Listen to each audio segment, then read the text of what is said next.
Good afternoon and welcome to CNL2 on Friday, September 6th, on the opening of the 10th anniversary of the Archipelago Collective, summer music festival that happens in early September and has for the past 10 years. And I'm here with Sophie and Freya, who are co-founder and celebrated conductor composer, excuse me. I just gave you a job none of us want. The composer of tonight's world premiere. So let's start, if we may, with, sorry, I'm tongue-tied. I'm so excited. Sophie, tell us about the last 10 years of the festival and where it started and some of the journeys and interesting things that happened. Yeah, I mean, we're just sort of in awe that we've made it 10 years. As you well know, you know, putting on concerts is no small feat. Yeah. Especially in a remote place compared to, I don't know, Manhattan or whatever. But I grew up coming up here in the summers. My dad taught at the labs. Oh, okay. Yeah. And we all have, many of us have that connection because my brothers brought themselves up here through the labs and all that stuff. Yeah, okay. And I fell in love with this place. I mean, there's nowhere like it in the world.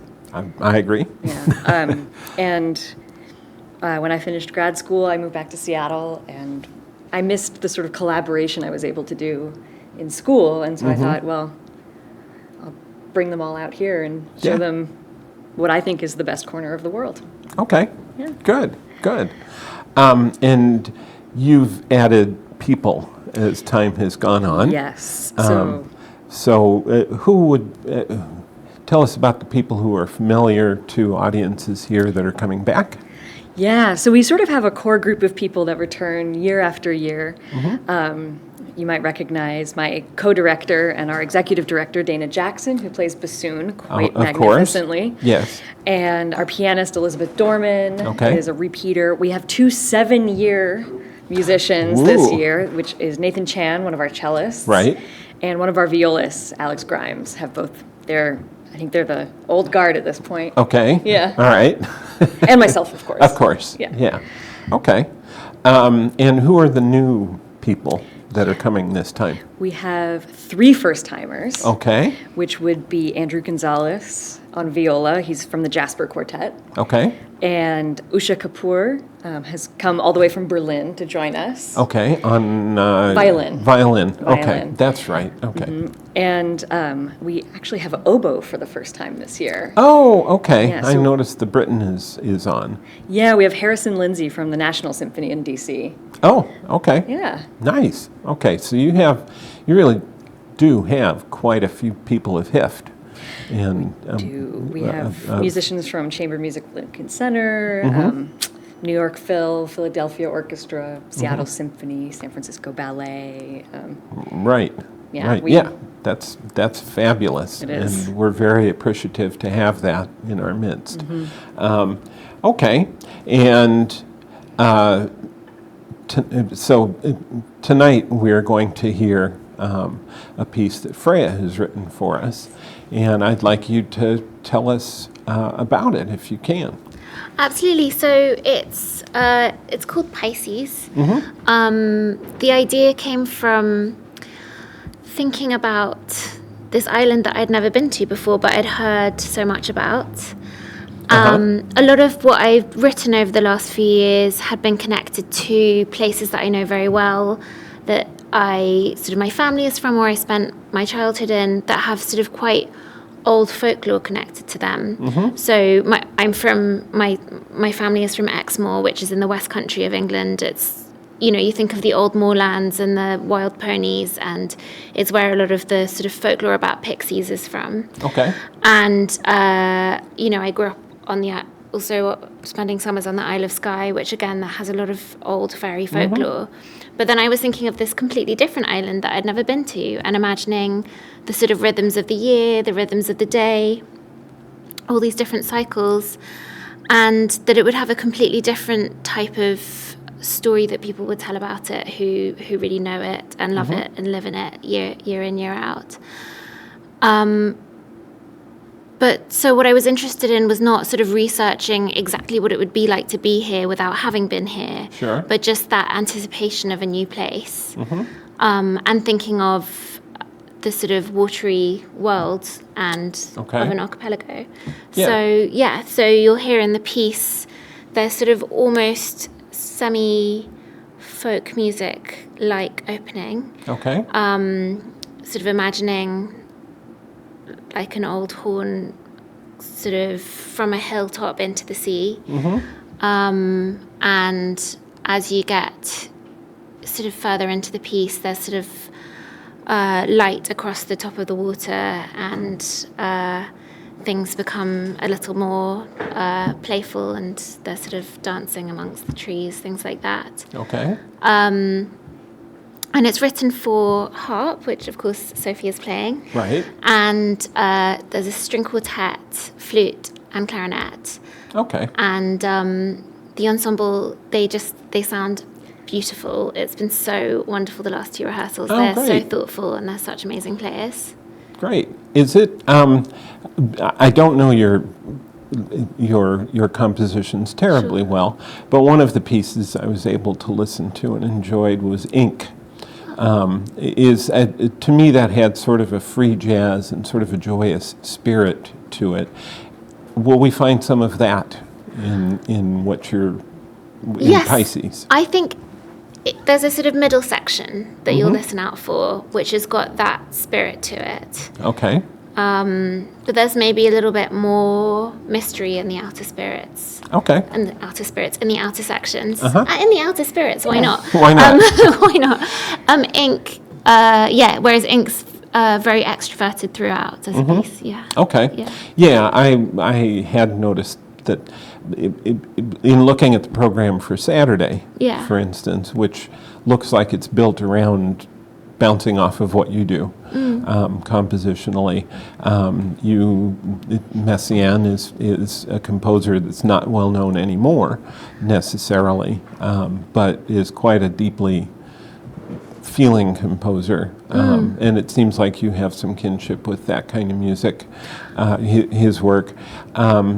You also have, the first word that came to my mind when I was listening to your music was pointillism, because there's a lot of lights here and there that sort of spark throughout the music, and a lot of small motifs and phrases, like your permutations. Obviously, a lot of it is stuff that, kind of builds and grows and rolls around. So with reference to that, and sort of skipping over the rest of Friday's concert, what else in Saturday's concert with Messiaen and things like that are either of you, where did that come from? Well, so that concert, in a way, sort of tells a little bit of a story. So Sophie and I first met at the Tanglewood Institute. Okay. Where Messiaen taught. Messiaen is my favourite composer, and I'm really deeply inspired by him. Okay.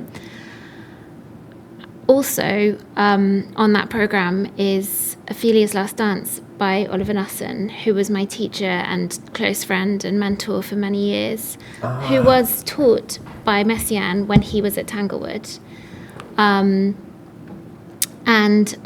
other, I think the other piece on that is a piece by Debussy, which is just a fantastic piece. And when you're writing for piano, you should be thinking about Debussy. So, Okay. So it's called Inspirations, and all these things sort of tie in together. And of course, you can hear in Messiaen's work, you can hear the inspiration from Debussy as well. So this is sort of all interlinked together, and through the sort of theme of Tanglewood and Okay. that line. That's great. Yeah. It's something to look forward to. Going back to what will happen tonight, the other pieces on the program, if I remember, are a Poulenc wind trio. who's doing that? What's going on there?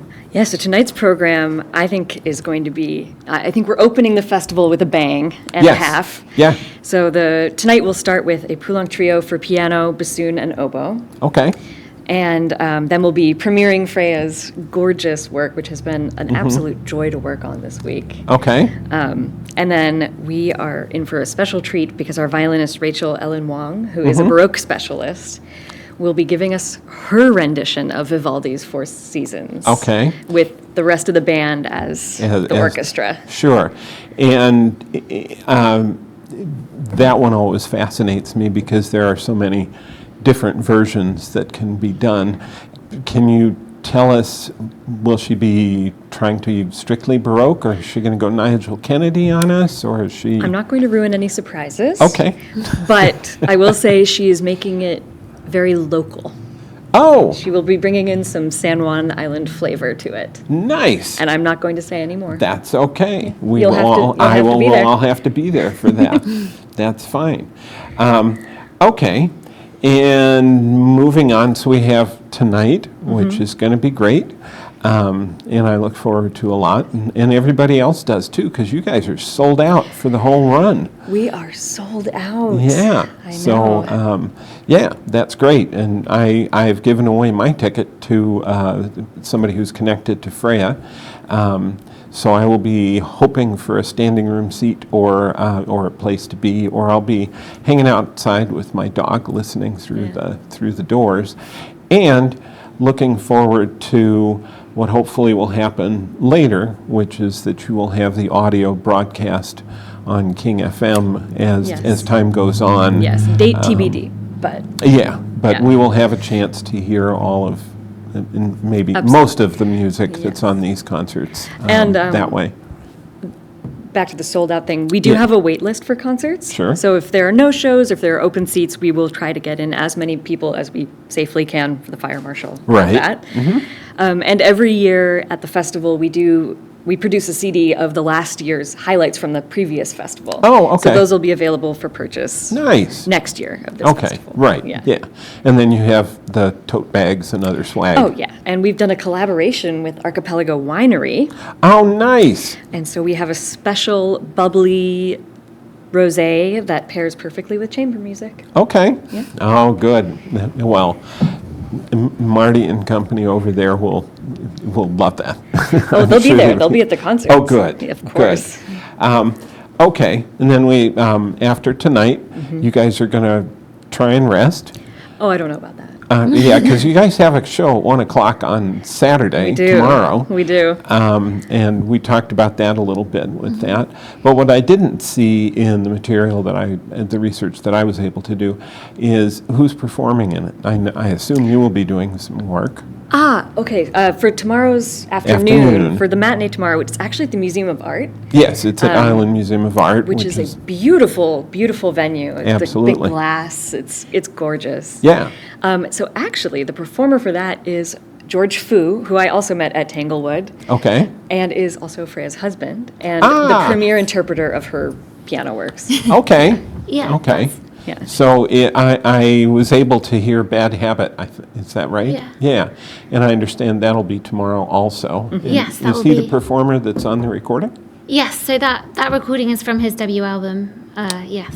Lovely. Yeah. Okay. So, all right. So he's doing everything on piano then. He is. It's a piano recital. I was expecting there would be a harp in there with Debussy. Not this year. Not this time. Not this Okay. That's all right. Okay. So that'll be exciting. And then Saturday evening, tomorrow night at 7 at Brickworks, not at the museum, Not at but the at museum. Brickworks, you're doing a program that has a Mozart flute quartet. Which is undeniably gorgeous. Oh. Who are the people participating in that?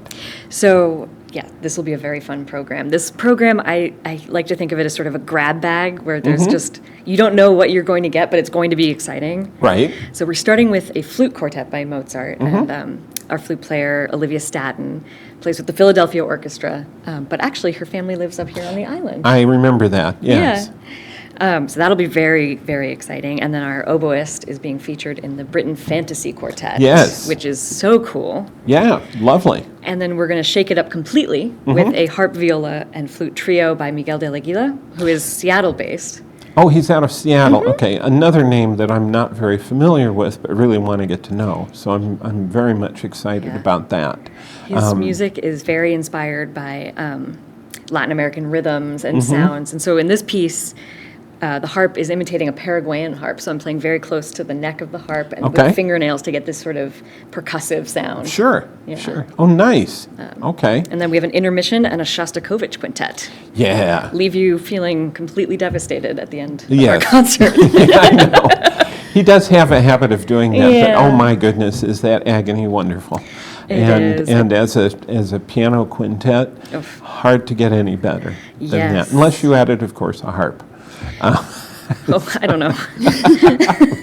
And then on Sunday for the finale, which is at 2 o'clock, is that It right? is. And that's again at Brickworks in the hall. You have a Francais trio who similar to Poulenc, although perhaps Poulenc has more sense of humor. Oh, I think Francais can be kind of Okay. funny. He's Yeah. quirky. Yeah, that's true. Yeah. That's true. It's a different sense of humor. Yeah, very much. But Yeah. I think that'll be interesting to hear. And of course, for me, being a cellist and all that, the Desert Island piece of the whole thing, the Brahms Clarinet Trio, Oh, yeah. which I expect will be spectacular with the crowd, with the folks that you have It will be. coming on. So I look forward to very much to that. And then a great finale, the Tchaikovsky Souvenir of Florence. Yes.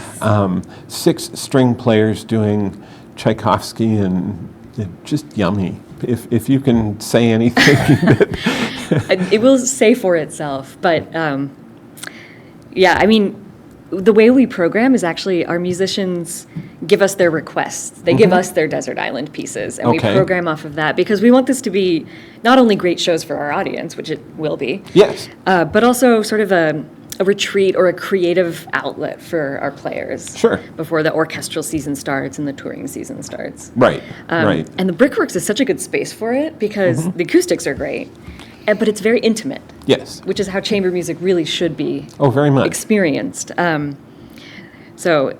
But the Tchaikovsky, it's 6 string players doing the most. Yes, it is. And it will fill the Brickworks Yes, it and will. probably neighboring buildings with noise.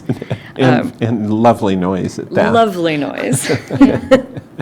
Well, very good. Well, I was going to ask, you alluded to another question I had, was you are a collective. Yeah. Which implies that, as you said, people can say, hey, I want to play that piece. And then everybody, I don't know, do you guys throw darts at a board that has pieces named on it? Or do you vote? Or how do you, how are the selections? Well, people send requests, and sometimes the requests are a little out there. Sure. So we no. I understand not everybody wants to hear the Penderecki, whatever it is. So I sit there with the requests and with Dana, my co-director, and we Yeah. sort of go through it, and we're like, okay, what works together? How would we distribute the workload evenly between the players Sure. we have? And how would we make sure that everyone feels a lot of ownership over a specific piece? Yes. So that everyone is kind of, there's a piece that they're like, I picked this is my jam. Right. Oh, okay. yeah. Okay. Very good. It's sort of Tetris-y, but Yeah. Yeah. And we, just to put the button on that a little bit, I know that you two met each other in school or something, but can you talk a little bit more about your relationship together? yeah. Sure, yeah. So we met at the Tanglewood Festival, which is a sort of 2-month fellowship that we were doing in Massachusetts. And yeah, we worked together and also became friends. Yes. I wrote a piece for harp and viola for Sophie, and then from one of the movements of that, it was sort of a set of miniatures from one of the movements of that, maybe about a week after the festival finished. Sophie messaged saying, hey, do you think you could make something more out of this?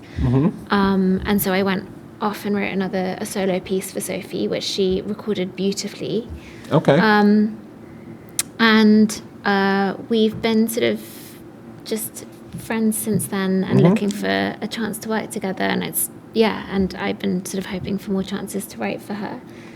Yeah, and I think you've played one of my other harp pieces as well. Yes, I think then. 2 years ago at the museum concert, I played your harp solo, Yes, Blue Tack. Blue Tack, yeah. And I've played Sky for some recitals around Seattle. Yes, which is based off folk music from the Isle of Skye, which I mentioned earlier. Yeah.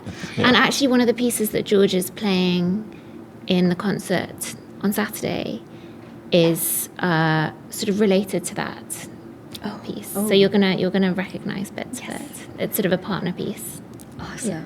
Yeah, I mean, working with Freya at Tanglewood and then afterwards was like, she really knows how to write for my instrument, but I think also because of the people you've studied with and the music you love, your sense of color is so exciting. Oh, thank you. And as a harpist, we play a lot of French music, and we are sort of the color instrument, that is what we do. And so the way she writes is so well suited. And I've just been looking for another excuse to commission her and also drag her out to this island so she can see it. And the 10-year anniversary seemed like the perfect excuse. Yeah, I mean, it's such a great honor to be here. Good. Well, we hope you have a lovely time, and aside from the work around the festival itself, that you do get to get out and take a look at things and maybe see a whale or two, or some eagles, or some of those other things. Yeah, well, if you can have a word with the whales and send them my way, well, that'd be great. all I can say is I did play a wedding out at Limekill, which is a very spectacular spot out on the west side, and whales did come by. And I was called a whale whisperer for a hot minute. So, a good title to have. So I hope for good things for your time here. So I know you're deep in the thick of this time. Do you have any idea what's coming up next year? Do you have any ideas for expansion, or what can you share about what's coming up? Well, I'm always full of ideas, whether or not they're implementable is a different matter. Sure. But I will say for our festival, every year it is the weekend after Labor Day. Okay. So mark it in your calendars for next year. All right. And easy enough. I guarantee there'll be more exciting music Yeah. and more exciting musicians. Very good. Yeah, I noticed your programming is quite diverse. Yeah. Which I enjoy a lot. I'd been thinking, copyright restrictions and things like that come into our lives, especially for those of us who hunt for pieces on IMSLP, which is the website for all musical stuff. And I realized that if the piece was done before 1950, at next year, it will be common domain, which means that everything pretty much that I grew up knowing as contemporary music is now pretty old. And here you are mixing it up. I mean, certainly Vivaldi and Tchaikovsky and Brahms and Poulenc and Francais. Well, maybe not Poulenc and Francais, but those folks are deeply in the standard classical canon. Poulenc and Francais are newer, but they're there. But even the Shostakoviches and the Stravinskys and people like that, and Messiaen, they're not contemporary anymore. It's the other folks like Aguila and Freya that are starting to make the noise. And I can just say it's really appreciated that you think to bring them up here. I'm really glad to hear that, because that is something we believe very strongly in. I mean, Beethoven and Brahms and Vivaldi, those are, we still play them for a reason. It's because they're sublime. Right. But classical music is not this sort of museum of long dead white guys. No. It's, I think, an ever-evolving form, and I think if we can have a part in pushing that further and continuing the tradition, then we have to. So there's a new piece that I'm sure in 20 years will be part of the canon. Yeah. Great. Well, with that, I want to say thank you to both of you. I know you have to get back to work. You have a concert tonight at 7 o'clock at Brickworks in Friday Harbor. And you have lots to do and some relaxing to do somewhere in there, I hope, so you can, yeah, I know. We can hope. But anyway, I want to thank you very much for making the time to come here, and I look forward to seeing the concerts as much as I'm able over this weekend. Thank you so much for having us. You're Thank very you. welcome. Yeah. Lovely. All right, let's go forth and have a great time today and make some Yeah. good music. Enjoy the show. Thank you, I will. All right, that does it for us from CNL2 in Friday Harbor on Friday, September 6th in the afternoon. Go to a concert. Thanks much.